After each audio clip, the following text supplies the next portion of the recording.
It goes A is for ambition, be what I wanna be, see past the situation that's in front of me. Doubt is an enemy, Zep, we say fuck them. The irony is they inspire me to love them. G is past go with ignite the cash flow when H is put to... Hey there and welcome to Grit, True Stories That Matter. My name is Sean, and Grit is a weekly podcast about stories. The contemporary, personal, narrative kind of story and the people that craft and tell them. Why, you ask? Well, we want to feature these tellers and their stories, and also to help you, our listeners, craft and tell better, more engaging, more relatable, and more memorable stories. True stories. Personal stories. Grit stories. We are in the middle of season number 3, dedicated to Grit Talks and the best of, and today we have got 2 stories from 7x7, which was a virtual storytelling event that started in the spring of 2020 and was shelved, maybe temporarily, last year. Our first story is by Jack Scheer, who lives up in Maryland. It's about 9 minutes. And Dave Nelson's got about a 10-minute story. Dave lives up in Wisconsin. Thank you both for letting me use your stories on this podcast. Check the show notes for upcoming events, including the 99-second Stories Slam. And you will notice something a little different in today's podcast. I am using the original introduction I gave for both Jack and Dave during this event. So that's a little different. And we're playing with our music. The stories are the stories. I hope you enjoy them both. Jack and Dave, let's dive in. So our first storyteller has been telling stories since 2015. Prior to that, he spent nearly 3 decades telling other people's stories as an actor and director in community theater. He was performing with groups throughout the Washington, D.C. area. He holds a bachelor's degree in communication studies from Northern Illinois. He participated on the speech and debate team, but tonight is not a debate. It is a story. He's a native Chicagoan. Go Cubs. He now resides in Silver Springs, Maryland. Please welcome our first storyteller, Jack Scheer. So when I started therapy 8 or 9 years ago, the last thing I expected to be talking about was the classic, my parents. I had a pretty good childhood, so I didn't think there was a lot that would come up along those lines. But as my therapist and I began to look at the events of my life with a critical eye, it became clear there were some issues there. And about half of my sessions ended up being about my parents. And whenever I came out of a session like that, I would come out frustrated and angry. Some of it was about the past. There were things about my childhood that I thought were great, but looking at them with perspective, there were issues. The other half of it was I'd been having more strained relations with my parents as the years had gone on. A big reason for this was they were in bad health, and it was only getting worse. And I was trying to convince them to do something to help themselves, move into assisted living or have a nurse come in and visit. I even tried to convince them to move closer to me and my brother so that we could be there to help them. They refused and kind of pretended there were no problems. So as I was digging up all this stuff in therapy and getting to know myself better, the therapy itself was great for me. It was these feelings that were a problem. And I think all of my meddling made my parents sour on me as well. By the end of it, not the end, but certainly when things were worst, we were barely talking. The only time we would talk was birthdays, holidays, and emergencies. One day, 2 years ago, our relationship changed dramatically in one day. And because of that, despite all the good that it was doing, I decided to quit therapy. It was a Saturday, early fall, and I was getting ready to enjoy some college football. I just cracked open a beer, settling into the couch, put my feet up on the ottoman, and my phone rings. It's my parents. It's not a holiday, and it ain't my birthday. Hello? Jack, it's Mom. Hi, Mom. What can I do for you? Your dad's sick, and he needs to go to the hospital. Now, they've been going to the hospital quite a bit over the last few years because of their health. And usually they wouldn't tell me about it until after the fact. another way of trying to keep control and keep me in the dark.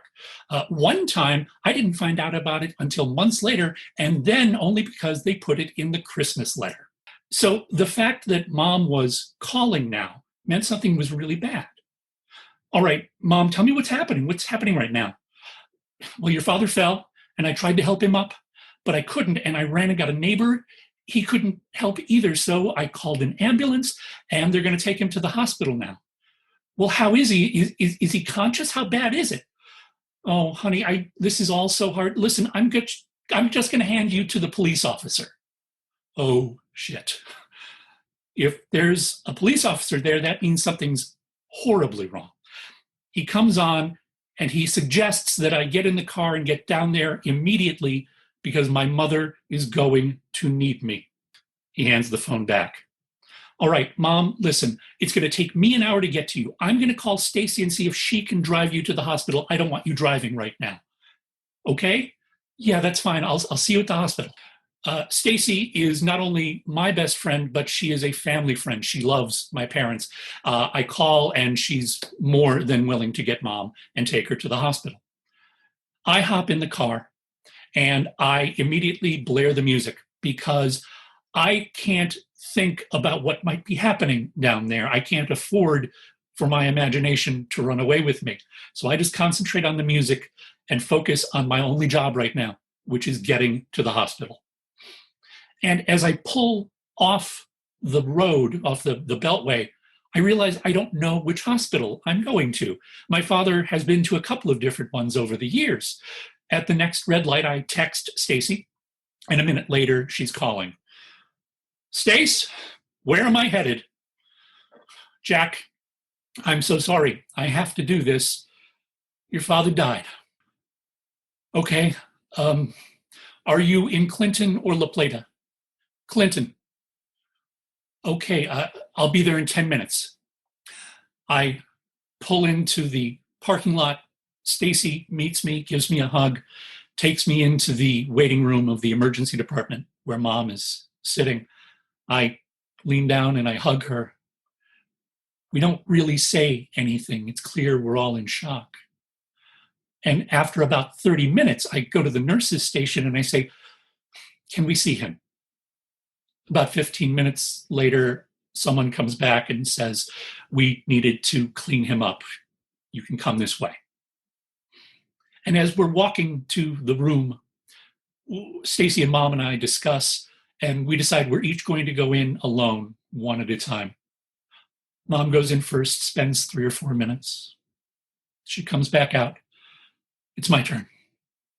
I walk into the room and I see my father's body. He is slightly propped up on a hospital bed. He's bare-chested, a sheet covering the rest of him. He's still intubated. I'm angry about this. Why didn't they take the tube out? I wonder. I get a little closer and I look at his face. I don't know what I'm expecting to see. Agony, shock, pain. But instead, he looks serene, at peace. I want to feel him, touch him one last time in this world. And this is my only chance.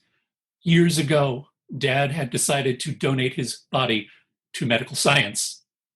There will be no wake, no funeral. This is it. I reach out and I hold him by the shoulder. He's still warm. And I look down at his face. And I try to quickly come to terms with the fact that he's gone. And after a minute, I step back. Okay. I love you. Goodbye.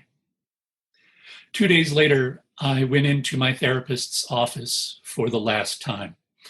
Even though therapy had been great for me and helped me in a lot of areas, I knew I had to stop. That police officer had been right. My mom needed me now. And I know there was no way I could help her while also carrying those feelings of frustration and anger, and who knows what else might come up after Dad was gone. So I put my feelings on the shelf. and got about helping mom. Late last year, I finally got her into assisted living. She is comfortable and safe. A couple of months ago, I sold their house. I still have a couple of chores to do for mom, some loose ends to tie up for dad. But once I've checked those final items off my list, I think I'm going to be calling my therapist to see if I can get my old slot. So A is to attempt to be the change you want to see, and D is to be different. But tell us what you mean. Like, are you one of them good guys, or you one of us fiends? Either way, you gotta eat. Elevate your mind, right? Cause F is for the fine life, and that's how you define life. But I say, G is get back to your home, and H is help the people that didn't help to along. Oh yeah, fuck it, we go back to F, cause that's for freedom. G is keep your good thoughts, cause buddy, you gon' need them. And H is if your hood stars, buddy, you gon' feed them. J is for them jump offs, we wanted as kids. Looking through the glass, seeing the life we wanna live in. M is more money, more problems, and N-O is no P's, and that's pessimistic profits. Q, quit thinking in all. Now, our next storyteller, I know him as Dave Nelson. Some of the world knows him as Dave Emmanuel, but either way, his name is Dave. And here's what I want you to know about Dave. Dave tells jokes and stories out of Madison, Wisconsin, which is a city or a town I've never been to and I want to go. Beyond stand-up comedy, he has won Moth Story Slams, not easy to do, in Chicago, Madison, Milwaukee, and the Twin Cities. He has also participated in the National Storytelling Festival, it's just one. And despite having a PhD in political science, man, Dave, I'm totally asking you about that after your story. He's never told a political joke on stage, and I think we're all grateful for that. Most of his stuff is about puberty, awkward sex, midlife crises, and of course, what he is planning to share with us right now. Please give it up for Dave Nelson. I grew up back in the 80s with a slew of stuff going on in my brain.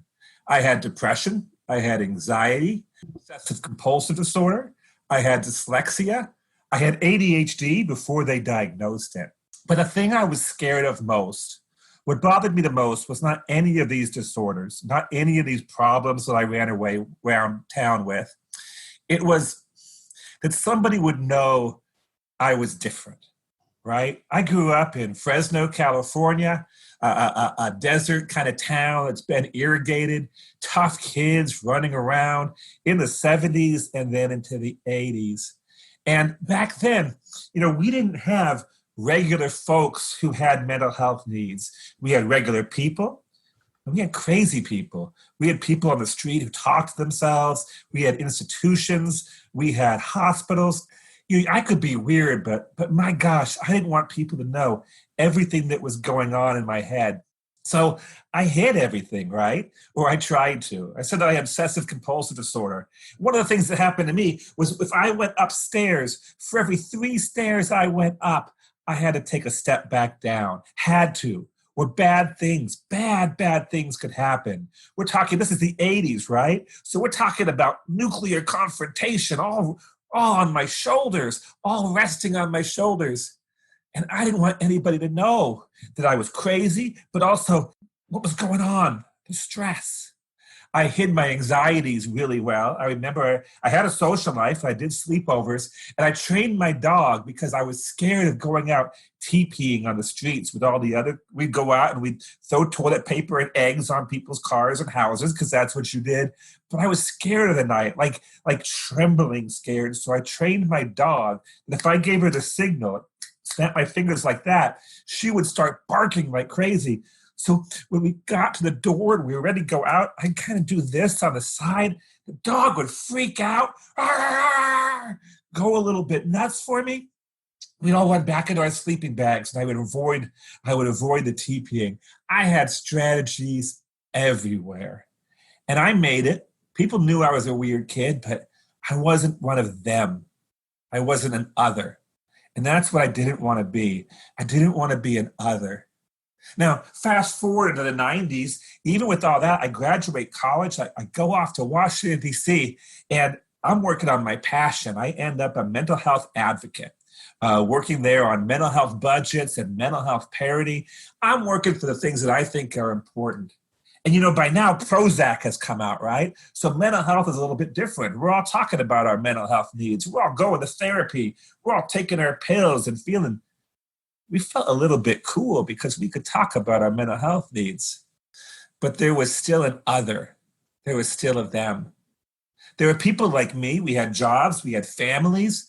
And then there were the folks who are homeless, the folks in institutions, the folks who may not talk as smoothly, may have dry mouth, may have gained weight from their medications, may have slurred their words, may not have dressed as well as everybody else, may have looked a little bit different. And I was a mental health advocate. I had a job and a family and a nice house, and I worked on mental health budgets, and I was cool. And I was working for those people and those issues. But, I was an arrogant jerk because I thought I was different. I thought there was something different between me and the people who really had mental illness. And I remember I was at a conference of the National Alliance for the Mentally Ill in Washington, D.C. at the Hilton.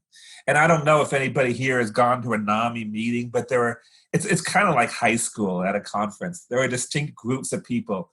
There are these older women, the NAMI mommies, and they're dressed very well, and they're usually a parent of somebody with a mental illness, and they're there. There are the providers of mental health services, not dressed quite as well as the NAMI mommies. There are advocates and folks like me.